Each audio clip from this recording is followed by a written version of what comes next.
Egia esan, herritik joateko unea iristen ari dela konturatzean, bihotzean hutsune bat sentitzen dut.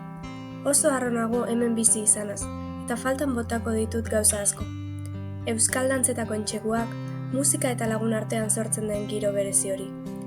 Bertso eskolako saioak, pentsamenduak josteko eta barre egiteko aukera paregabeak izan dira. Eskola bera ere falta motako dut, irakasleak, elakideak eta eguneroko ohitura guztiak. Baina batez ere falta motako ditut herriko lagunak. Beti alboan egon zareten guztiak.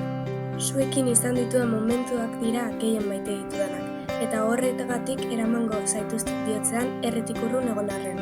Kanpoan egongo naizenean ere saiatuko naiz euskaraz bizitzen eta hemen ikasitakoa ez ahazten.